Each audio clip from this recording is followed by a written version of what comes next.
Bonjour à tous, bienvenue dans Smartcom, votre émission mensuelle en partenariat avec Entreprises et Médias, think tank et association des directeurs de la communication des grandes entreprises et organisations. Alors vous en avez l'habitude, chaque mois, on se pose, on décortique ensemble les grands enjeux de communication auxquels les entreprises doivent faire face, que ce soit en interne ou en externe. Et ce mois-ci, je vous propose de vous arrêter sur la parole du dirigeant.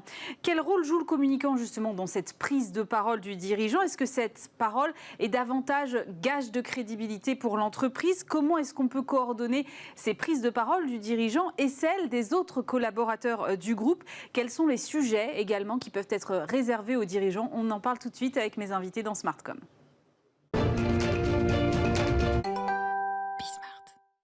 Et pour ce sujet, j'ai le plaisir de recevoir Christine Allard, directrice de la communication et des relations institutionnelles de Sanef. Bonjour. Bonjour. À vos côtés, Cécile Trunet-Favre, directrice de la communication et des affaires publiques de Fnac Darty. Bonjour. Bonjour. Et Nathalie Van Ypersel, directrice générale de la communication, responsable diversité, équité et inclusion de Solvay. Bonjour à vous également. Bonjour. Alors, moi, j'aimerais d'abord savoir, quand on est dans une entreprise et qu'on a son dirigeant qui veut prendre la parole comme ça, quel rôle est-ce que le communicant joue, Nathalie? Comment est-ce que c'est vous qui décidez qu'il va prendre la parole? Comment ça s'articule? Alors c'est vraiment pour moi un travail de collaboration, parce qu'on fait bien notre boulot si notre dirigeant, quand il prend la parole, il est vrai, il est authentique et il sera d'autant plus crédible. Donc c'est vraiment un travail de collaboration. Je suis pour moi en zone, je veux dire, d'ombre, c'est-à-dire que c'est pour elle et c'est pour la société qu'elle doit participer. Mais c'est vraiment un travail de collaboration avec mes perspectives, ses perspectives, et on échange et on arrive à développer une bonne stratégie. Christine, comment est-ce que vous fonctionnez, vous, chez Sanef? Alors, oui, c'est la même chose. Il faut que ça soit au service de la stratégie de l'entreprise. Il faut que cette prise de parole, elle ait du sens à un moment donné, donc il faut que ça soit le bon moment. Il faut que ça soit bien coordonné aussi avec des prises de parole internes pour que les collaborateurs se retrouvent dans la communication externe et la parole du dirigeant qui va être portée à l'extérieur. Donc le bon moment, les bons messages, du sens et une bonne coordination aussi avec la com interne. Cécile, votre vision à vous? Oui, elle est semblable à celle-là. C'est vrai qu'en fait, le rôle de DIRCOM, moi, je le vois comme quelqu'un qui doit palper un peu l'air du temps, savoir en fait quand est-ce que le dirigeant peut prendre la parole et comment est-ce que ça s'aligne avec ce dont parlent les médias, avec ce que pensent aujourd'hui les consommateurs, les citoyens. Donc je pense que c'est cette alchimie qu'il faut trouver. Et justement, alors comment est-ce qu'on décide s'il faut, alors je ne sais pas si l'expression est la bonne, mais sortir son dirigeant pour l'exposer comme ça devant les médias? Comment est-ce qu'on choisit? C'est difficile, c'est pas une science exacte, c'est compliqué. Je pense qu'en fait, c'est le rôle d'éponge aussi un peu d'un DIRCOM, de beaucoup lire, de beaucoup regarder, de beaucoup rencontrer des parties prenantes de tous les milieux pour pouvoir un petit peu savoir effectivement si le dirigeant sera audible, comment il sera audible, comment sa parole sera reçue. En fait, je pense que c'est aussi ça qui peut aider un dirigeant à prendre la décision de s'exposer, parce que c'est quand même une décision aussi un peu personnelle du dirigeant, de s'exposer. Et ça, c'est effectivement notre rôle, d'essayer de palper, de sentir les choses. Il y a un peu d'intuitif quand même. Tout n'est pas objectivable ni rationnel. Nathalie, vous fonctionnez à l'instinct aussi? Vous dites « Ah, là, ça y est, c'est le bon moment ».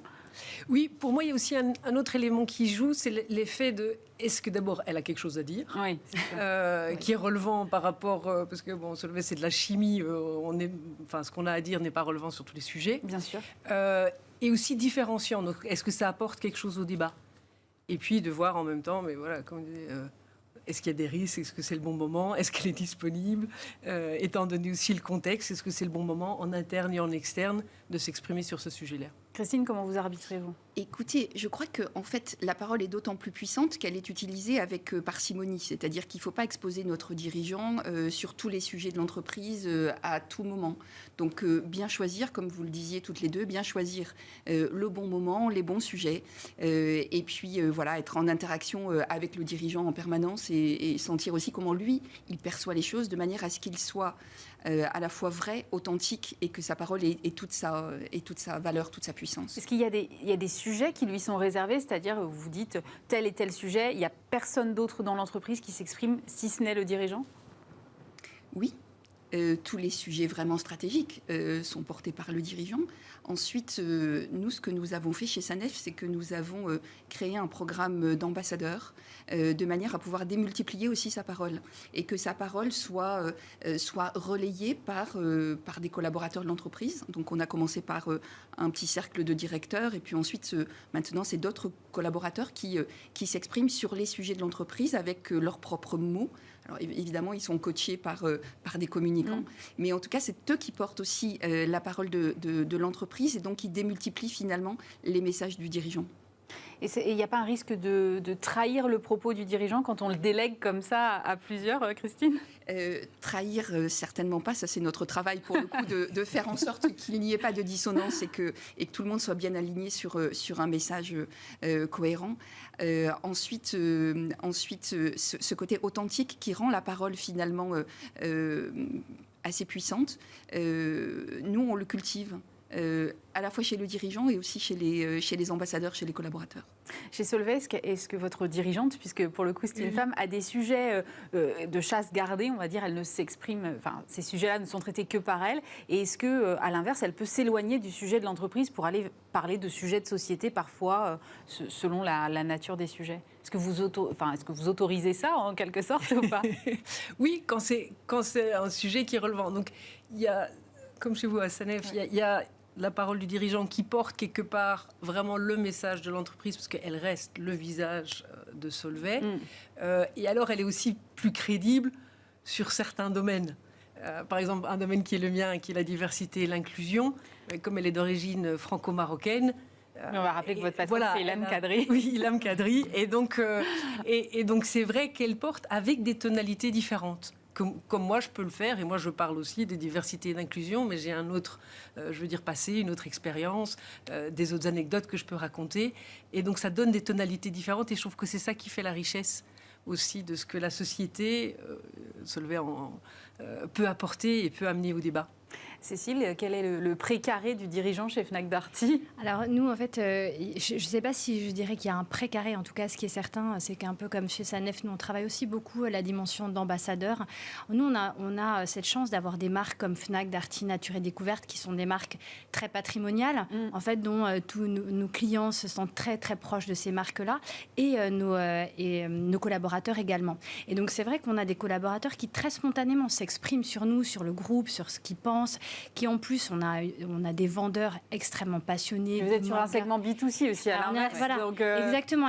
Et donc, en fait, cette passion-là, elle est transmissible et ce serait vraiment trop dommage de se dire qu'en fait, Enrique Martinez, le directeur général du groupe, est le seul détenteur de cette passion, de cette envie de défendre nos marques. Donc, c'est vrai que là-dessus, nous, on a vraiment une vision très partagée de la prise de parole. On s'appuie beaucoup sur des ambassadeurs, sur nos collaborateurs, sur également les membres du COMEX, en fait, parce qu'on constate que finalement, c'est vrai que chaque membre du COMEX a un peu sa spécificité et d'une certaine manière, une communauté à qui il peut parler de manière un peu plus incarnée, plus puissante. Bon, on a un directeur du e-commerce qui a effectivement des relais extrêmement puissants dans les secteurs de la tech et de l'innovation, et c'est intéressant aussi pour lui de porter le message du groupe, de présenter nos projets d'innovation. Et donc, en fait, c'est j'ai envie de dire, un peu un travail de chef d'orchestre. On travaille toutes ces dimensions-là. Ensuite, après, il est clair que sur des messages un peu stratégiques, Enrique Martinez reste quand même la personne emblématique, parce que c'est vrai que c'est ce que vous disiez, c'est lui qui incarne aussi la crédibilité du groupe et des engagements forts, ça c'est sûr. Une fois que vous avez pris la décision que c'est le bon moment pour lui de parler, comment vous choisissez le média sur lequel il va s'exprimer ? Tout dépend en fait, à mon avis, l'objectif qu'on se fixe avec cette prise de parole. On a quand même on a de plus en plus de canaux à notre disposition. Alors ça, c'est une chance, mais c'est aussi une difficulté parce qu'il faut bien choisir. Moi, je reste convaincue quand même que la presse, et même si elle est classique, on va dire, est un levier d'influence extrêmement puissant pour un dirigeant. Et c'est vrai que moi, je regarde beaucoup ça. Et comme en plus, vous le disiez, on est un groupe avec des marques très B2C. La télévision peut rester aussi vraiment un levier important d'image et d'influence pour le dirigeant. La presse, naturellement, c'est quand même pour moi le premier levier d'influence et de résonance pour un dirigeant, à mon avis. Après, ce qui est certain, c'est qu'on ne peut plus faire sans le social media, qui est aujourd'hui, en plus pour des marques comme les nôtres, vraiment complètement indispensable. Après, évidemment, le social media, c'est compliqué. Parce qu'il y a quand même des risques inhérents à s'exposer. C'est-à-dire qu'en fait, je considère que ça doit être une décision extrêmement personnelle du dirigeant d'aller sur le social media parce que ça l'expose lui à titre personnel et ça peut être assez violent. Enfin, oui, il y a un droit de réponse là pour le coup. C'est-à-dire qu'en fait, vous n'êtes pas du tout épargné. Regardez Twitter et la violence parfois que peut revêtir le fait de s'exposer sur Twitter. Et donc c'est vrai que si un dirigeant a envie de s'exposer, s'il considère qu'il doit le faire, qu'il peut le faire, qu'il en a envie, je trouve que c'est très intéressant. Après, c'est une décision un peu personnelle parce que ça peut être difficile ensuite, je trouve. Nathalie, comment est-ce que vous arbitrez chez Solvay sur les médias sur lesquels Ilham Kadri doit s'exprimer, par exemple ? C'est vraiment en fonction de l'importance de la nouvelle. Donc, par exemple, la semaine prochaine, on va annoncer nos résultats trimestriels. Ce sera télévision, médias, classiques. On a une CEO qui est très, très active. Et avant de rejoindre Solvay, elle était déjà sur les médias sociaux. Donc, chez nous, ça reste un élément, un pilier vraiment essentiel. Et on voit que souvent, l'impact et la résonance via les médias sociaux est parfois plus importante. Il y a aussi on veut aussi atteindre un public beaucoup plus international aux États-Unis, en Europe et en Asie. Et donc là aussi, les médias sociaux permettent d'atteindre un public plus large. Christine, comment est-ce que vous arbitrez, vous ? Écoutez, nous, on privilégie aussi vraiment la presse pour tous les sujets corporate, tous les sujets stratégiques. En fait, on considère que c'est la presse qui va nous permettre d'avoir la plus grande influence et le meilleur rayonnement finalement. Donc, presse écrite, radio ou télé. Et je suis d'accord avec vous deux, les réseaux sociaux, ça doit être vraiment le choix du dirigeant. Et chez nous, en fait, Arnaud Kemar a fait le choix de ne pas s'exposer sur les réseaux sociaux. Donc, il y a une prise de parole différente sur les réseaux sociaux. On a des grosses communautés qui nous suivent, mais pas lui. Voilà, c'est comme ça. C'est des choix personnels après aussi. Comme vous dites, ça engage effectivement bien au-delà de l'entreprise. Et les tribunes, est-ce que c'est les tribunes écrites ? Est-ce que c'est des choses que vous utilisez ? Par exemple, chez Fnac Darty, est-ce que votre dirigeant, comme ça, de temps en temps, on voit certains dirigeants qui s'expriment dans la presse au travers de tribunes. Est-ce que c'est quelque chose que vous faites ? Oui, Enrique Martinez l'a fait récemment sur l'économie circulaire, notamment, parce qu'en fait, Fnac Darty est un groupe extrêmement engagé sur la question, notamment, du choix durable. Et donc, effectivement, a fait le choix d'avoir une tribune, notamment dans les Échos. Moi, je pense que ça peut être utile. Ça peut être utile parce que ça permet aussi de construire, d'arrêter l'instantanéité parfois de l'information et de poser un peu sa pensée, de pouvoir interpeller. Moi, j'ai lisé une étude récente là, sur le pouvoir des marques médias. Et je pense qu'effectivement, les marques, les médias, les titres de presse sont des marques fortes et donc qui sont encore considérés comme des marqueurs un peu de véracité des choses, qui sont très prescripteurs. Et donc, je pense qu'aller s'exprimer, chercher à effectivement porter une parole dans ces médias-là peut avoir un vrai impact. Ça, j'en suis convaincue. La tribune, pour le coup, en plus, il n'y a pas le fameux droit de réponse très, très ouvert qu'on peut avoir sur les réseaux sociaux. Par exemple, chez Sanef, vous l'utilisez aussi ou pas ? Alors, chez nous, on ne l'utilise pas parce qu'en fait, nous avons un modèle qui est un peu particulier. Nous avons une mission de service public. Nous sommes concessionnaires de l'État, avec des liens très étroits avec le ministère des Transports, avec d'autres ministères. Et du coup, ça limite aussi un petit peu nos prises de parole, en tout cas sur des sujets sociétaux, sur des sujets de modèle économique. En fait, on s'adresse autant à notre ministère de tutelle qu'au grand public. Donc, oui, c'est délicat pour le coup. C'est délicat, voilà. Chez Solvay, Ilham Kadri s'exprime par le biais de tribunes ? De tribunes, mais elle le fait plus souvent avec d'autres CEO. Ah oui, quelque chose de plus collectif. Plus collectif. Et je crois que c'est dans son caractère et dans sa manière de travailler. Elle aime beaucoup le collaboratif. Et donc, elle l'a déjà fait, mais elle le fera plutôt avec différents CEO d'industries différentes, donc pas réservés à la chimie, mais où on se rejoint tous dans un objectif. Et donc ça, elle l'a déjà fait à plusieurs reprises. Je vais vous poser une question qui m'intéresse particulièrement parce qu'en tant que journaliste, on a toujours l'impression que ces moments de prise de parole du dirigeant sont des moments qui, vous, communicants, vous inquiètent beaucoup, que vous appréhendez parce qu'on reçoit en général plein de textos, plein de mails. Est-ce que tout est calé? Est-ce que tout est carré? Est-ce que vraiment c'est des choses qui vous stressent ou c'est juste que non, c'est la façon de procéder? Moi, la prise de parole d'un dirigeant, je le vois comme une opportunité. Donc, c'est pas du tout quelque chose au contraire, je trouve que c'est l'opportunité d'aller défendre un point de vue, d'aller montrer une personnalité. Moi, je considère que j'ai un patron qui a une personnalité très intéressante, très forte, et je trouve que c'est intéressant qu'il puisse aller s'exposer au contraire.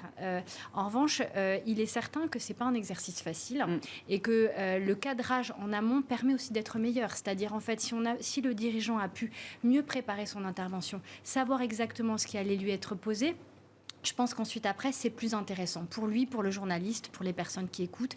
Et donc, en fait, ce cadrage, il est inhérent à notre fonction. C'est pour ça que, voilà, on en abuse peut-être.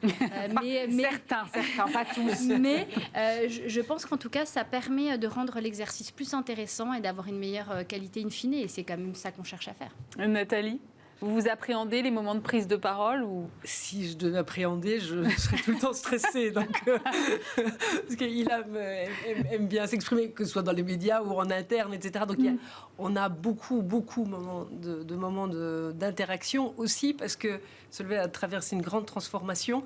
Et donc ça passe beaucoup par l'échange, par la parole, et beaucoup en interne, avec nos clients aussi, etc. Donc il y a beaucoup de moments de parole. Et donc je crois que oui, elle aime bien, j'aimais bien cette idée de cadrage. Elle aime bien savoir, ok, quelle est mon audience, quels sont les messages qui sont relevants, quelles sont les questions qui vont être abordées, quels sont les thèmes qui vont être abordés, pour aussi, voilà, parce qu'elle a un panel d'éléments qu'elle pourrait mettre en avant. Et donc voilà, c'est une question de choix. Christine, votre expérience, vous, là-dessus, avec la relation avec les journalistes? Moi, je suis d'accord avec vous deux, bien entendu, mais je crois qu'au fond, cette relation, il faut que tout le monde soit content après une interview.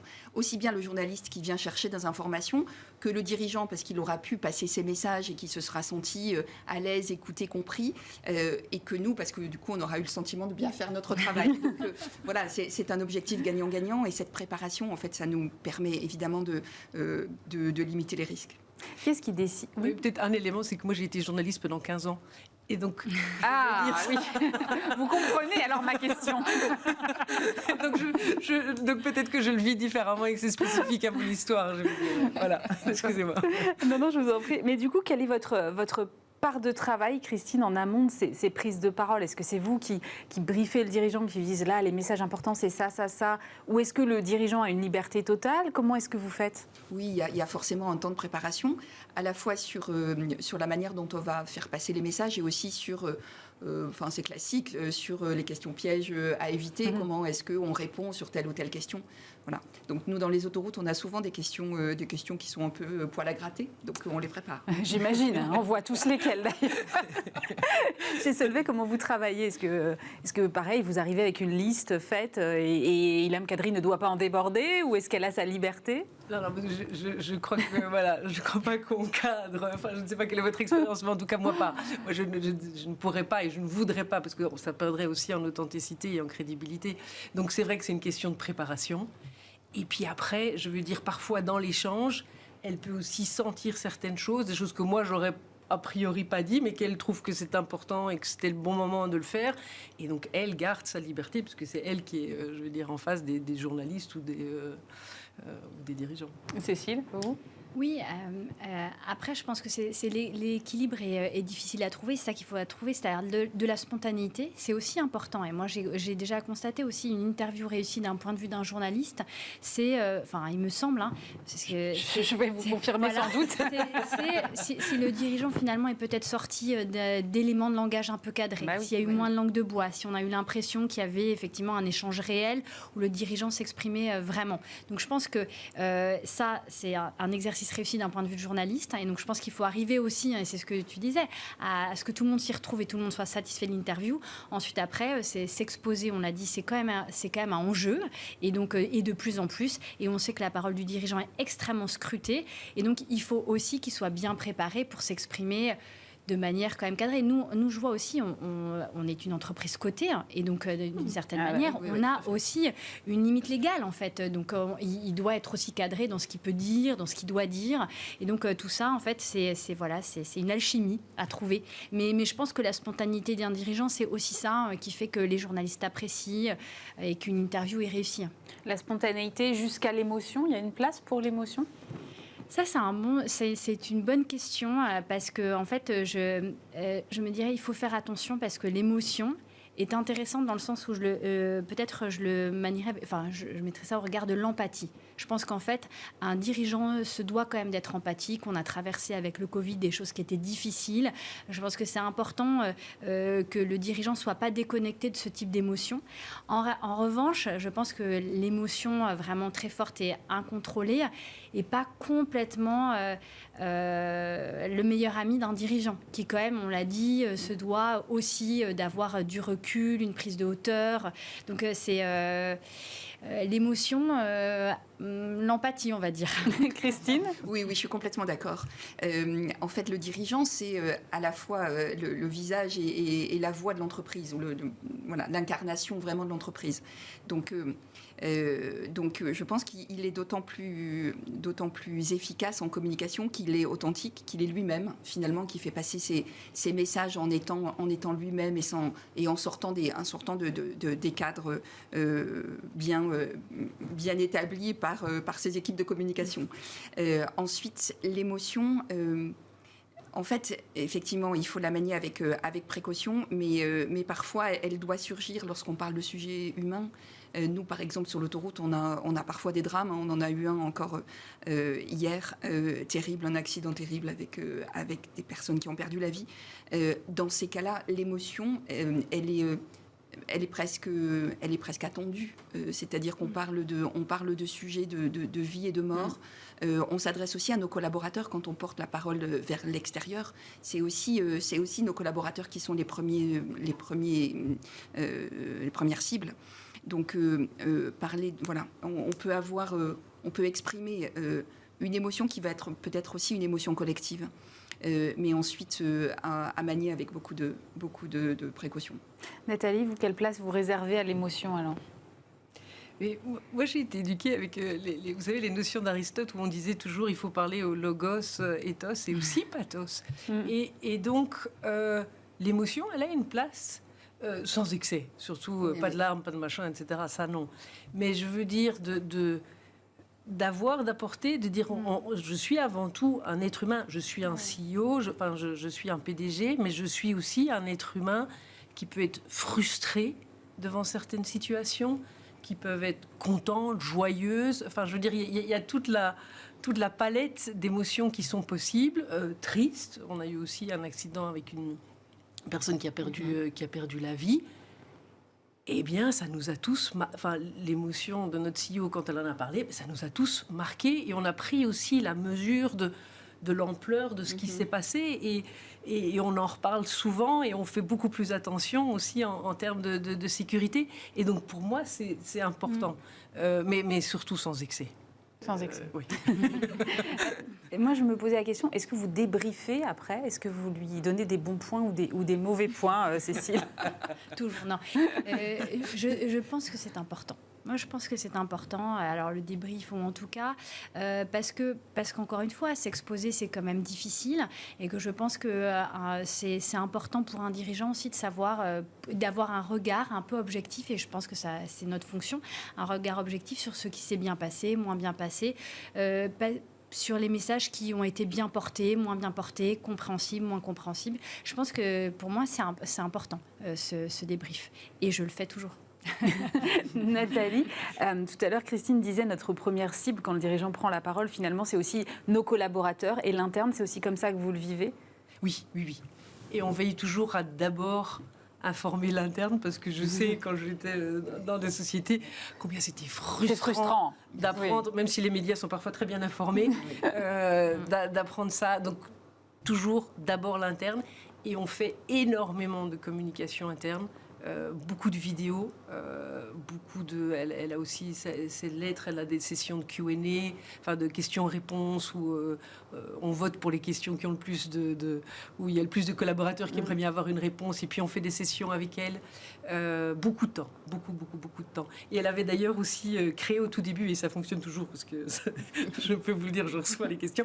Elle a une adresse mail où c'est Ideas for Ilam, donc des idées pour Ilam, et donc n'importe quel collaborateur peut envoyer en disant tiens, pourquoi est-ce qu'on fait pas ceci, pourquoi est-ce qu'on fait pas ça, et notamment, et donc moi je le sais que ça continue parce que je reçois toutes celles qui concernent la diversité et l'inclusion en disant t'as dit pourquoi est-ce que tu n'as pas fait ceci, est-ce que tu as pensé à cela, et ça c'est très très vivant aussi, et donc elle y accorde énormément d'importance.